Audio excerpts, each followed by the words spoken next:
Okay. Assalamu alaikum everybody. Maanta Soomaaliga qarabka aan rabaa inaan nigu kudbeeyo.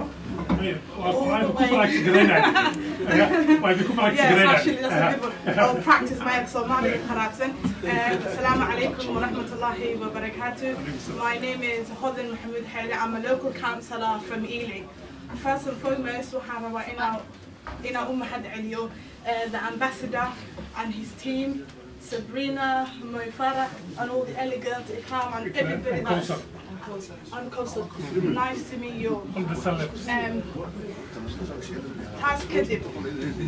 So Maliga, I'm really struggling. I want to use opportunity and Kafa and Ushaga, the ambassador. I am so happy when Kufar Hassanahay in finally embassy in Wutalo, London. I am waxaan ahay ciyaalkii dagaalihii struggle soo sameeyay Soomaaligu waa adag yahay dhaqanka Ilaahay baa og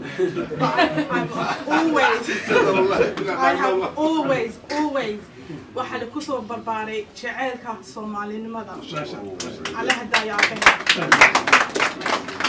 inta yaray aan akhri soo yeestay aan wax soo bartay wax maqli jiray dadkaaga u dadaal dadkaaga wuxuu baro not keligay for Soomaalida waqtigu aabahay wadanka imaada wadanka aad u xumaa there was a lot of struggles Soomaalida really struggle ku taagan yahay I decided then how can I help dadkayga then I became معلمة I have been educating children especially Somali children for 15 years that wasn't enough I feel like really problem ku really taagan yahay so the ambassador and his team waxaan ka codsanayaa for you to support the Somali young men that we struggle in the youth every single day.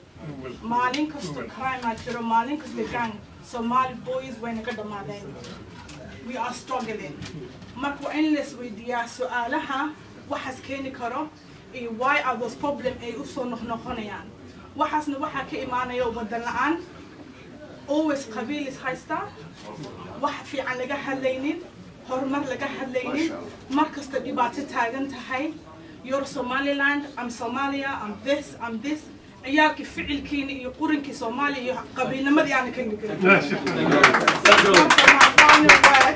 I would say I am grateful wa kugu faraxsanahay aad you have my support from Ealing and I'm one of the first Somali Muslim black women elected in Ealing